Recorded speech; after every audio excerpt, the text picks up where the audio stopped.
a Maria tem que fazer um bolo. Há muitas Marias, há muitos bolos.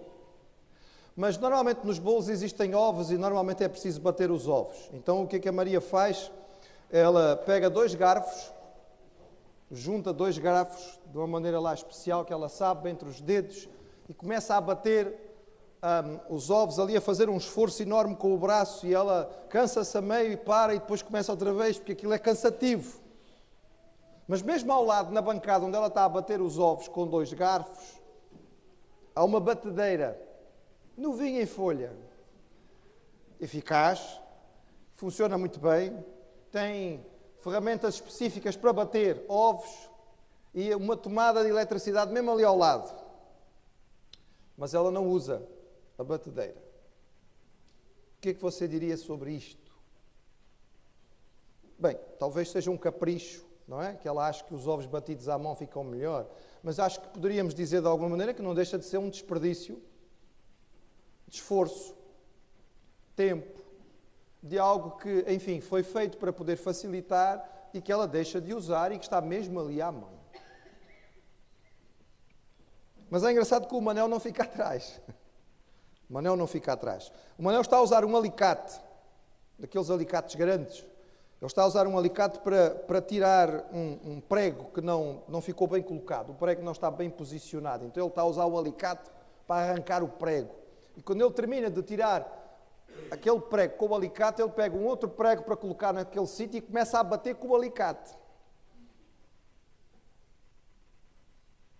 Mas mesmo ali ao lado ele tem uma caixa de ferramentas e dentro da caixa tem um martelo. Mas ele está a bater o prego com um alicate. O que é que você diria ao Manel?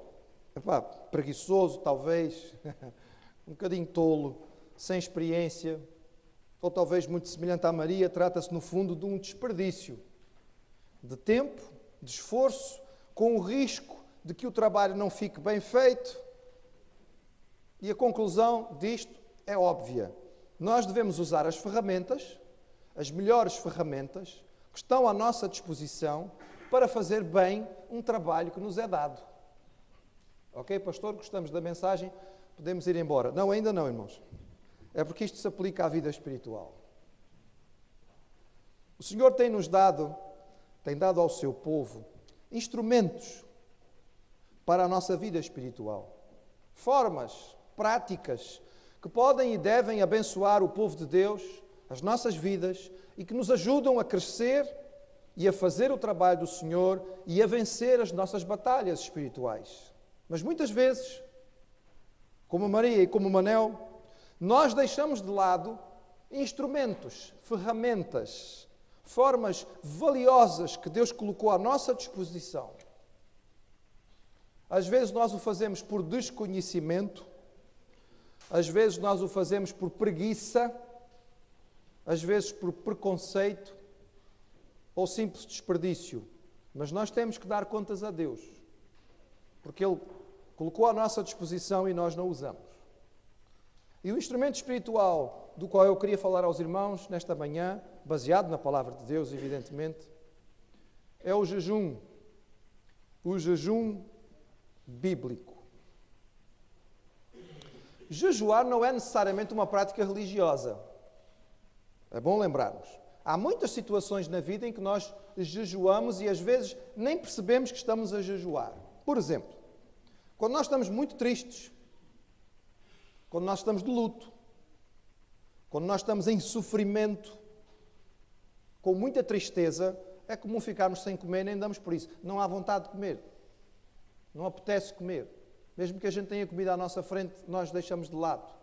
As refeições passam-se sem dificuldade. Quando estamos ansiosos com uma situação, por exemplo, um problema muito grande que nós não sabemos como resolver, um exame, não é? Lembro os alunos que vão começar agora o ano letivo. Às vezes temos um exame para fazer uma prova à nossa frente e estamos tão nervosos com aquela prova, a gente quer saber de comer, a gente quer despachar a prova primeiro, enquanto não despacha, nem consegue comer nada. E nós bloqueamos a fome. E fazemos jejum sem dificuldade. Quando estamos apaixonados, se os irmãos ainda se lembram, costuma-se dizer que a paixão dá uma dá uma gastura, não é? E a pessoa, o jovem, quando está apaixonado, nem se lembra de comer. Se puder estar com a pessoa amada, é capaz de passar 2 ou 3 refeições, não está nem preocupado com aquilo. Desde que possa chegar àquele alvo de estar junto do seu amado, de estar junto à sua amada, até esquece que era preciso comer. Parece que a paixão nos alimenta. Mas pode ser quando temos um trabalho para fazer. Às vezes temos um trabalho exigente, um trabalho que é algo muito importante para nós, que exige muita concentração. Estamos tão envolvidos naquela atividade que fazemos aquele trabalho e passa a hora da refeição e nós nem damos por isso. E quando olhamos para o relógio, já são 5 da tarde e eu nem almocei. Jejuamos sem dificuldade. Ou ainda, irmãos, quando nós estamos a fazer uma coisa de que gostamos muito.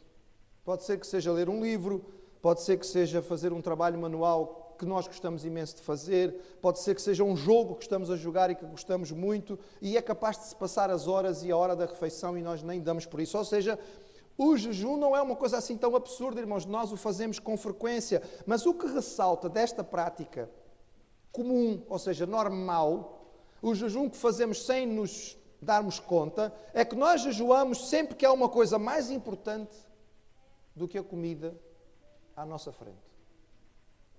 Ou uma aflição, ou um problema, uma tristeza, um trabalho, uma paixão, um amor, algo que gostamos. Esta é uma verdade e ela tem uma grande aplicação espiritual. A Bíblia está rica, irmãos, em situações em que o povo de Deus jejuou. No Antigo Testamento, nós vemos isto aplicado de forma sistemática. Por exemplo, nos momentos de aflição, sempre que o povo era atacado por algum inimigo muito poderoso. Houve, por exemplo, um episódio muito conhecido em que Jeosafá, o rei, recebeu a informação: olha, uma tropa gigantesca cruzou a fronteira. Não há qualquer hipótese de os enfrentar. E Jeosafá não sabia o que fazer.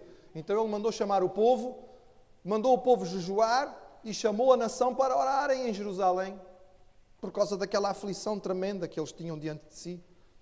Todos nós nos lembramos de que Ana foi à grande festa, onde estava o tabernáculo. E apesar de ser um momento em que havia celebração, sacrifícios, muita carne para comer, o texto bíblico diz que Ana não comeu, porque ela estava angustiada para pedir a Deus um filho. E por causa da sua angústia e do seu pedido, ela deixou de comer. Quando Neemias recebeu a informação de que a cidade de Jerusalém estava destruída e que aqueles que ali moravam estavam em aperto, o texto diz que Neemias chorou e jejuou na presença do Senhor. Assim também fez Daniel em tempos de dificuldade. Quero mostrar aos irmãos alguns textos da palavra. São vários, e para facilitar o nosso manusear da palavra, eu vou mostrá-los aqui para que os irmãos possam acompanhar. É muito comum, na palavra de Deus, nós encontrarmos o jejum ligado ao arrependimento. Sempre que havia pecado e o povo precisava chegar à presença do Senhor, se humilhar e orar, era comum que o povo jejuasse. Por exemplo, 1 Samuel, capítulo 7, diz que congregaram-se em Mispá, tiraram água e a derramaram perante o Senhor e jejuaram aquele dia e disseram: pecamos contra o Senhor.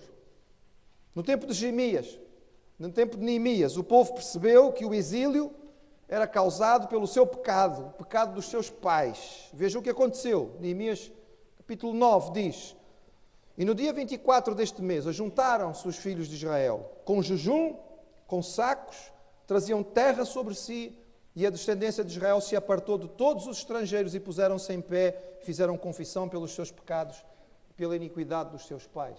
Parece que a necessidade de buscar ao Senhor com sinceridade, de pedir perdão por aquilo que está errado nas nossas vidas, devia mexer connosco e percebermos que sermos perdoados pelo Senhor é mais importante do que comer. E até deixamos de o fazer por causa disto. Daniel nos conta a respeito da sua angústia. E no capítulo 9 do seu livro ele diz: e dirigi o meu rosto ao Senhor Deus para buscar com oração e súplicas, com jejum, saco e cinza. E orei ao Senhor meu Deus e confessei: Senhor, Deus grande e tremendo, que guardas a aliança e a misericórdia para com os que te amam e guardam os teus mandamentos. Pecamos, cometemos iniquidade, procedemos impiamente e fomos rebeldes, apartando-nos dos teus mandamentos e dos teus juízos. Notem, irmãos, quem está a fazer esta oração é Daniel. E este homem era conhecido por uma vida santa, por uma vida fiel, por uma vida correta. Ele é um dos grandes exemplos bíblicos de que desde a sua juventude, provavelmente ainda aquilo que nós classificaríamos como adolescência, ele foi fiel ao Senhor em circunstâncias muito terríveis. Sob a pressão do contexto à sua volta, ele aguentou fiel, firme. Mas, no entretanto, quando ele percebeu o pecado do seu povo, ele orou e jejuou. Quando foi a última vez que nós nos deixamos de tal maneira entristecer pelo pecado da nossa nação, mesmo que não seja algo particularmente nosso, que nós separamos tempo para clamar ao Senhor e dizer, como Daniel disse: Senhor, nós pecamos, cometemos iniquidade, procedemos impiamente e fomos rebeldes. O jejum associado ao perdão dos pecados, ao arrependimento, é algo natural na palavra de Deus. Foi feito até por pagãos. Os irmãos lembram-se de Jonas? O texto bíblico diz que Jonas foi à cidade de Nínive enviado pelo Senhor, e quando ele chegou lá, ele pregou aos ninivitas, e a resposta foi a seguinte: e os homens de Nínive creram em Deus e proclamaram um jejum, e vestiram-se de saco, desde o maior até ao menor. São pagãos, irmãos, nem sequer são o povo de Deus, não é Israel, não são crentes. Mas eles perceberam, de repente, o risco que estavam a correr. E perceberam que precisavam clamar ao Senhor. E perceberam o quanto isto era importante. Daí, irmãos, que o Senhor estabeleceu para o povo de Israel um dia muito especial no ano, chamado o Dia da Expiação, a festa do Yom Kippur. Mas esta festa era uma festa diferente, porque as festas normalmente têm comida, bebida, bolos, etc, etc. Mas a festa do Yom Kippur é o contrário. É um dia em que não se come. Diz assim a lei do Senhor em Levítico 16: isto vos será por estatuto perpétuo. No 7º mês, aos 10 do mês, afligireis as vossas almas. Nenhum trabalho fareis, nem o natural, nem o estrangeiro que peregrina entre vós. E aqui esta expressão, afligireis, é interpretada por todos os rabis judaicos como a necessidade de uma instituição nacional de jejum para todo o povo de Israel. Mas, irmãos, nós não encontramos o jejum só associado ao arrependimento ou à busca do perdão.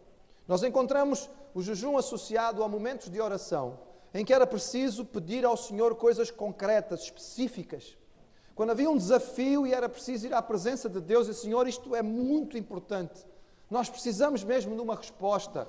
O povo separava tempo para jejuar. Vamos lembrar a história de Esther. Esther foi confrontada com um desafio enorme. Ela era rainha, mas o seu povo, por decreto do seu marido, ia ser eliminado no Purim. Então ela fez o quê? Ela recebeu a informação por parte do seu primo, Mardoqueu, e ela mandou dizer a Mardoqueu o seguinte: vai, ajunta a todos os judeus que se acham em Susã, e jejuai por mim, não comais nem bebais por 3 dias, nem de dia nem de noite. E eu e as minhas servas também assim jejuaremos. E assim irei ter com o rei, ainda que seja segundo a lei, e se perecer, pereci. Era tão sério, irmãos. Era um momento tão crítico. Israel corria o risco de ser aniquilado, que Esther pediu que o seu povo se juntasse a ela num jejum de 3 dias inteiros, nem de dia nem de noite, antes que ela pudesse aparecer na presença do rei. E a resposta nós sabemos qual foi. Deus a abençoou e o rei teve boa disposição para com ela. E a partir deste processo, Israel acabou por ser salvo, porque ela foi instrumento nas mãos do Senhor. Quando Davi percebeu que o seu filho, aquele filho que tinha vindo do seu pecado com Batseba, corria o risco de vida, a Bíblia diz que ele clamou ao Senhor e jejuou. E em 2 Samuel nós lemos que buscou Davi a Deus pela criança e jejuou Davi e passou a noite prostrado sobre a terra. Os irmãos lembram-se desta história? Devem se lembrar, irmãos, porque o que aconteceu foi que a criança morreu. E os servos de Davi ficaram todos atrapalhados. E disseram, e ele agora ficou a jejuar enquanto a criança estava doente, agora que se eu souber que a criança morreu, isto vai ser complicado. E ele percebeu que havia um zum e disse, o que é que foi que aconteceu? A criança morreu? Disse, morreu. Levantou-se, lavou-se e sentou para comer e disseram, mas tu agora vais comer? Disse, antes fazia sentido, porque o jejum com a oração diz respeito a um pedido específico ao Senhor. Eu já sei qual é a resposta foi não vale a pena continuar a jejuar, eu já fiz o meu jejum. Mas irmãos, nós podemos perceber pelo livro de Salmos que isto era uma prática comum de Davi, o homem segundo o coração de Deus. Quando havia amigos seus que estavam doentes, ele orava e jejuava por eles. Veja, irmãos, não sei se o irmão já prestou atenção neste Salmo. Salmo 35, no verso 13, diz assim, mas quanto a mim, quando estavam enfermos, as minhas vestes eram um saco, humilhava a minha alma com jejum e a minha oração voltava para o meu seio. Davi está a dizer a respeito daqueles que eram supostamente seus amigos e que se voltaram contra ele. E ele diz, a minha atitude para com eles sempre foi a melhor. Ao ponto de quando estes meus amigos ficavam doentes, eu jejuava para que eles pudessem ser curados. O jejum aparece, irmãos, no Antigo Testamento, de muitas destas maneiras. Como um tempo de maior comunhão com o Senhor. Podia ser um jejum parcial, por exemplo, abstenção de comida durante apenas um tempo do dia, abstenção de certos alimentos, como aparece no início da história de Daniel. Mas, regra geral, era uma abstinência completa de alimentos, que podia ser de um dia, 2, 3, como nós vimos na história de Esther, chegando ao extremo em que nós temos Moisés e Elias, jejuando 40 dias. E os irmãos não fiquem assustados, porque eu não vou pedir ninguém aqui para jejuar 40 dias. Eles estavam na presença do Senhor, tiveram um sustento especial, mas certamente nós podemos entender isto. Mas há sempre, nestas ocasiões, aqueles que dizem assim, pastor, mas isto é Antigo Testamento. O Senhor Jesus Cristo condenou o jejum. Já ouvi mais do que um crente dizer isto. Eu acho curioso, irmãos, porque eu não consigo perceber onde é que eles foram encontrar esta ideia. Mas é bom então nós lermos o que o Senhor Jesus falou sobre o jejum para tentarmos perceber se isto é só uma coisa do Antigo Testamento. Está lá num texto-chave. Evangelho de Mateus, Sermão do Monte. O Senhor Jesus Cristo disse o seguinte, e quando jejuardes... E para aqui, irmãos. Só um minuto. Está ali escrito o quê? Quando? Não está escrito se. Jesus não colocou como condicional. Ele partiu do princípio que os seus discípulos naturalmente iam jejuar. O que Jesus condenou foi o jejum feito pelos fariseus, que era um jejum ostensivo. Era um jejum feito para que as outras pessoas achassem que eles eram bons. Os fariseus jejuavam e vinham, então o que é que se passa contigo? Eu estou em jejum. Oh pá, coitadinho. Aquele gajo é muito espiritual. Jejua ali não sei quantas vezes por semana. O que Jesus condenou foi o fariseu que foi para o templo. Senhor, eu sou tão bonzinho, jejuo 2 vezes por semana. Isso é que Jesus condenou. Ele não condenou a prática do jejum. O que ele disse aos seus discípulos foi, quando jejuarem, não vos mostreis contristados, como os hipócritas, desfiguram o rosto para que os homens pareça que jejuam. Em verdade vos digo, já receberam o galardão. Tu, porém, quando jejuardes, unge a tua cabeça, lava o teu rosto, para não parecer aos homens que jejuas, mas a teu Pai que está em secreto. E teu Pai, que vê em secreto, te recompensará publicamente. Qualquer leitura, irmãos, qualquer leitura, mesmo que descuidada deste texto, não nos fala em Jesus condenando o jejum, mas em Jesus dando aos seus discípulos, a nós, a prática correta, desviando da prática errada do jejum que era feito para que as pessoas vissem e mostrando aos seus discípulos a necessidade de o fazerem de forma correta. O próprio Senhor Jesus jejuou 40 dias e 40 noites também, na preparação para a entrada no seu ministério. E Ele nos ensinou que há certas batalhas espirituais que necessitam jejum. Está lá em Mateus 17. Esta casta de demônios não se expulsa, senão pela oração e pelo jejum. Isto nos ensina, irmãos, que há momentos da luta espiritual em que nós precisamos separar tempo, até da refeição, e dizer ao Senhor, isto é tão importante, Pai, que nesta hora a comida é secundária, eu preciso de uma resposta da tua parte. Jesus deixou claro que os seus discípulos iriam jejuar. Em Lucas 5 nós encontramos o seguinte, disseram-lhe então eles, por que jejuam os discípulos de João muitas vezes e fazem orações, também os fariseus: mas os teus comem e bebem. E lhes disse: podeis vós jejuar? Pode, pois, jejuar os filhos das bodas quando o esposo está com eles? Dias virão, porém, em que o esposo lhes será tirado. E então, naqueles dias, jejuarão. É evidente, irmãos, pela palavra do Senhor, que isto é uma prática, não somente que o Senhor Jesus endossou, mas que a igreja praticava. Nós encontramos na era da igreja o jejum individual. O apóstolo Paulo escreveu aos Coríntios na segunda carta e disse o seguinte no capítulo 11: em trabalhos e fadigas, em vigílias muitas vezes, em fome, sede, em jejum muitas vezes, em frio e nudez. Paulo estava dizendo aos Coríntios que isto era uma prática da vida dele, que ele sabia da importância que isto tinha. E nós encontramos de forma evidente e clara a palavra nos dizendo que isto era feito também de forma coletiva pela igreja. Talvez mais do que a igreja de Jerusalém, o grande padrão que nós encontramos no livro de Atos dos Apóstolos é a igreja de Antioquia. A primeira igreja realmente que juntou judeus e gentios. A grande igreja missionária, de onde Deus levantou um movimento que alcançou todo o império.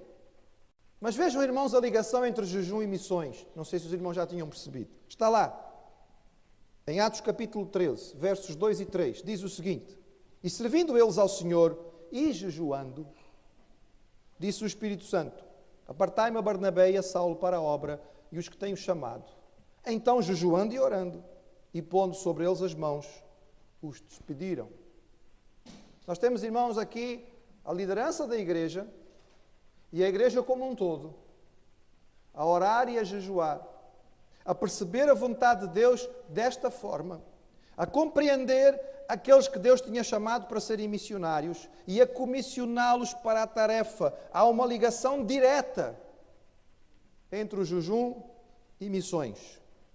E se alguém ainda não tinha percebido, vamos olhar para ela, porque ela está clara na palavra. E a palavra diz que onde foram e onde plantaram as igrejas, chegava um momento em que era preciso definir os novos líderes. Paulo não podia ficar em todas as cidades onde plantava igrejas. Era preciso definir líderes para a igreja local. E como é que isto era feito, irmãos? Está lá em Atos capítulo 14. E havendo-lhes por comum consentimento eleito anciãos em cada igreja, orando com jejuns, os encomendaram ao Senhor em que haviam crido. Estes são apenas alguns dos textos, irmãos. Apenas alguns. Nos falam sobre o valor deste instrumento espiritual que o Senhor nos deu. Para que serve então o jejum? Qual é o seu objetivo? Qual é a sua vantagem? E nós percebemos, irmãos, que como tantas outras coisas, o Senhor nos deu, não porque seja importante para Deus que nós não comamos, mas é importante para nós. Importante para nós. Nós vivemos num mundo em que o conforto passou a ser a prioridade máxima. Nós vivemos numa cultura que nos diz constantemente que todas as restrições são negativas, que todas as fronteiras são empecilho. Mas, irmãos, a Bíblia nos diz algo contrário. A Bíblia nos diz que a vida não é assim. A Bíblia nos ensina que a nossa vida já não é nossa, que a disciplina é valiosa e que a negação é parte da vida do crente. Se alguém quiser vir após mim, negue-se a si mesmo. Mas nós andamos por aí com t-shirts escrita: faça, apenas faça. Está escrito em inglês, portanto a gente às vezes nem sabe o que é que está escrito. Apenas faça. Deu vontade, faça. Não, irmãos, essa não é a vida do crente. Fruto do Espírito Santo está lá de forma muito clara e diz que um dos aspectos do fruto do Espírito é o domínio próprio, o controle. Cada vez, irmãos, que nós usamos a disciplina do jejum, nós estamos a dizer ao nosso corpo: não és tu que mandas. Eu não sou bicho, não sou animal. Eu não vivo no nível da carne. Não é ela que controla a minha vida. Não são os meus apetites ou os meus desejos que me controlam. É o Espírito. E esta hora aqui, tu vais ficar quietinha porque há coisas mais importantes a fazer. O jejum, irmãos, é uma das formas de nós amadurecermos no domínio espiritual. É uma prática que nos faz crescer na sensibilidade às coisas do Senhor. Mas é claro que o jejum está intimamente ligado à oração. Nós não encontramos na Bíblia ele nunca separado. O jejum só por si não tem nada de virtuoso e ele não é propriamente em si virtuoso. Aqui está um dos problemas, não é? Do jejum. O diabo é tão mau e tão esperto que ele pega tudo aquilo que Deus fez de bom e desvirtua. E como Deus sabe que isto é uma coisa tão valiosa, tão importante para a nossa vida espiritual, ele pegou no jejum e ele conseguiu dar-lhe a volta. Então aparecer o quê? Facilmente esta prática leva ao orgulho. Pela dificuldade que ela pode representar, sobretudo para quem não está acostumado, a pessoa fica vaidosa. E começa a olhar para os outros de cima para baixo. Ah, mas eu jejuo. E você diz, quantas vezes você jejua? Este mês já jejuo. Ah, mas eu sou. E por causa disto, o que é que aconteceu? Os outros crentes acabaram por ficar com uma má impressão desta prática. Começaram a torcer o nariz e dizer, isto não é bom. Isto é a prática das pessoas que são os fanáticos, são os radicais, têm umas atitudes que não são as boas. Mas, irmãos, não vamos nos deixar enganar por aquilo que o inimigo faz. Aquilo que é bom e vem de Deus pode ser desvirtuado, mas vamos tomá-lo pelo aquilo que é a sua virtude. E a oração associada ao jejum é claramente um ensino bíblico valioso para nós. Utilizamos o jejum para nos aproximarmos do Senhor, para dizer a Ele o quão importante este assunto é para nós, para dizer a Ele que naquela hora não há nada mais significativo para nós do que estar na Sua presença e que aquele assunto que nós estamos a levar a Ele é de todo importante. Como podemos então utilizá-lo? Bem, irmãos, existe o jejum individual. O crente decide por si que vai separar aquele tempo para estar na presença de Deus. Pode ser, por exemplo, um assunto que está no seu coração, alguém que está doente, há um problema para ser resolvido, uma bênção a ser pedida por alguém, e esta pessoa decide abdicar, por exemplo, do pequeno almoço ou do almoço, e naquela hora, em vez de estar a fazer aquela refeição, está na presença de Deus. Separa aquele momento para estar com o Senhor, para orar, para interceder por aquele motivo, para colocar isto diante do Pai. Este é um tempo individual, pessoal, secreto. Ninguém tem que saber. É uma coisa da pessoa. É ela com Deus, como o Senhor Jesus Cristo ensinou. E assim como a nossa oração diária secreta, em que nós não temos que ficar contando às pessoas quanto tempo passamos em oração, da mesma forma, este tipo de jejum. Mas existe jejum que pode ser feito em grupo. Irmãos em Cristo, que concordam por um único assunto, que decidem este é o momento chave, este é o momento importante, esta é uma hora crítica, isto é algo que precisa da nossa concentração. Então, vamos combinar neste dia, nesta hora, onde quer que nós estejamos, em vez de almoçarmos, vamos estar em oração por este assunto. Isto é válido, irmãos. Não deve ser feito sob pressão, ninguém deve ser compungido ou constrangido a jejuar. É algo que deve ser feito com voluntariedade e com alegria, mas evidentemente que existe valor em crentes em Cristo se juntarem com este propósito para estar na presença do Senhor. E como acabamos de ver no livro de Atos dos Apóstolos, irmãos, é válido o jejum da igreja como igreja. A igreja separa tempo para estar em oração. Assim como a Bíblia nos diz que é valioso e importante a igreja passar tempo a comer junta, termos refeições comunitárias, juntarmos para celebrar e para estarmos juntos à mesa, porque isto aproxima a comunhão, também é valioso nós separarmos tempo para, em vez de termos uma refeição, estarmos na presença do Senhor a clamar, de preferência por um assunto específico. Israel jejuava, irmãos, e os muçulmanos fazem um mês de jejum por ano. Um mês inteiro, irmãos. Só quem já viveu num contexto muçulmano sabe o que isto representa no mundo espiritual. Mas eu digo aos irmãos, não é brincadeira. Não é brincadeira. A força espiritual maligna, durante aquele tempo em que eles estão a dedicar o seu jejum a um Deus que não é amor e nem é graça. Então, por que é que nós não podemos aproveitar este instrumento? Meus irmãos, não sejamos tolos, não vamos desperdiçar algo que o Senhor nos deu. Vamos pedir a Ele que nos dê sabedoria para utilizar. É claro que eu tenho que dizer aqui aos irmãos, como médico, que poderá haver restrições à prática do jejum para aqueles que têm problemas de saúde. A minha mãe era uma mulher de Deus que entendia o valor do jejum e durante muitos anos, muito tempo da sua vida, eu me lembro da minha mãe jejuando, porque ela era uma mulher que entendia o valor disto. Apesar de que ela o fazia de forma secreta, mas em casa nós percebíamos. Mas quando ela tornou-se insulinodependente, ela tinha que tomar 4 injeções de insulina ao longo do dia, uma diabetes muito difícil de controlar. Ficou muito complicado fazer tempo de jejum, porque para o diabético isto é muito difícil. E há situações em que para o crente pode ser muito complicado. São problemas de saúde, são debilidades físicas, mas isto são exceções. Grande parte daqueles que pertencem ao reino de Deus podem fazê-lo. Eu quero terminar, irmãos, este culto fazendo um apelo e um convite. Repetindo que isto é uma prática que deve ser feita de forma natural, sem constrangimento. Eu quero dizer aos irmãos que isto é valioso na presença do Senhor por tudo aquilo que a Bíblia nos diz e que, portanto, nós devemos praticá-lo. E eu vou convidar os irmãos a praticá-lo como igreja. No próximo 3º domingo do mês de outubro, 3º domingo é um domingo diferente pelo fato de que nós temos a reunião dos departamentos. As mulheres e os homens vão estar no departamento. Eu vou convidar os irmãos para nós jejuarmos como igreja. E a proposta e o convite que eu faço como pastor é que aqueles que puderem, aqueles a quem isto for permitido e aqueles a quem o Espírito Santo tocar para assim fazer, que nesse dia não tomem o pequeno almoço, mas estejam aqui connosco na reunião de oração. E após o culto, em vez de irmos almoçar, nós vamos nos despedir daqueles que têm que tratar da sua vida e fazer outras coisas, e aqueles que assim desejarem, após o tempo de despedida natural, em que nós nos separamos daqueles que vão embora, aqueles que assim desejarem, em vez de irem almoçar, vamos voltar ao salão e vamos dedicar o tempo que seria do almoço para clamar pelo nosso país, para orar por Portugal.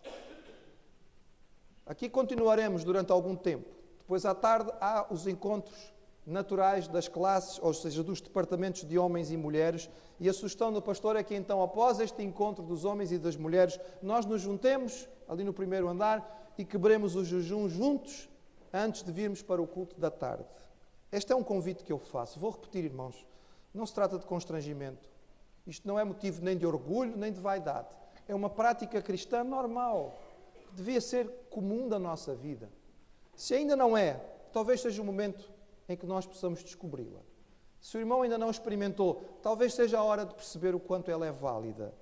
O nosso país precisa das nossas orações. Portugal precisa do nosso clamor. Aqueles irmãos que quiserem, vamos clamar ao Senhor pela nossa nação. A palavra nos diz que esta prática nos permite uma proximidade significativa e especial do Senhor. Lembrando que o jejum com a oração nos traz esta bênção, nós vamos terminar cantando este cântico que nos fala sobre o valor da oração. Falar com Deus é um privilégio e uma bênção extraordinária. Vamos ficar de pé, irmãos?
Grande é o nosso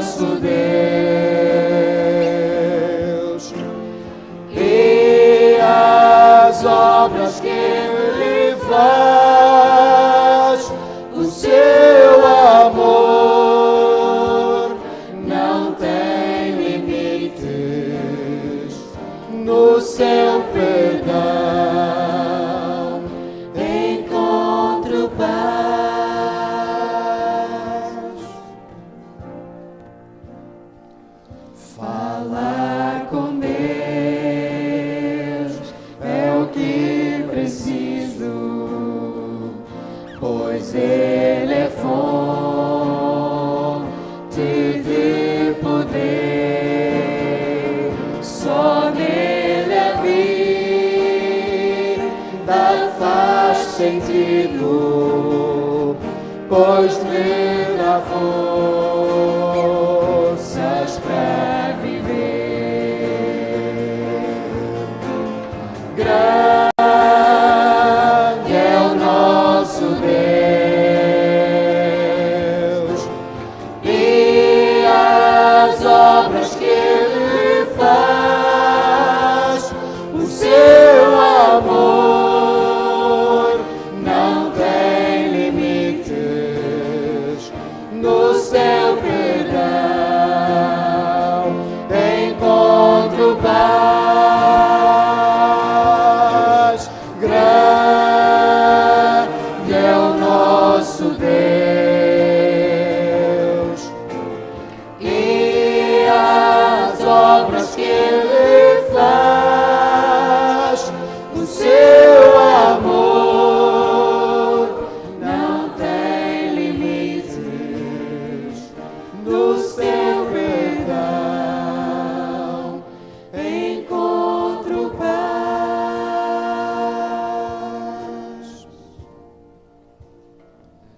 Na oração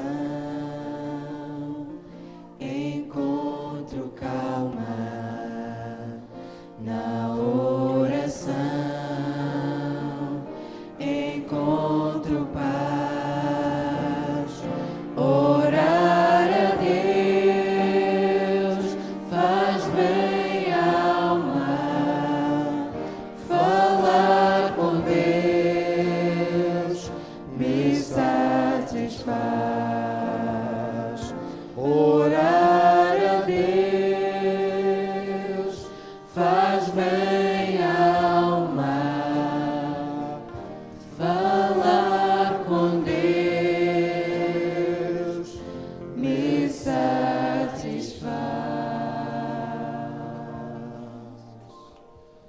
Obrigado, Senhor, por este tempo em que juntos nós podemos falar contigo. Obrigado, Senhor, por este tempo em que juntos nós podemos falar a Ti, declarar o nosso louvor e a nossa gratidão. Obrigado, Senhor, porque também falaste connosco. E a Tua palavra nos mostrou a validade daquilo que Tu nos entregaste, Senhor, para nós podermos crescer espiritualmente. Rogamos, Senhor, que a Tua palavra possa fazer a diferença, que o Teu Espírito possa usar aquilo que vem de Ti e ministrar a cada um de acordo com as nossas necessidades e que possamos ter os nossos corações abertos para compreender a Tua vontade. Nós pedimos isto em nome de Jesus. Amém.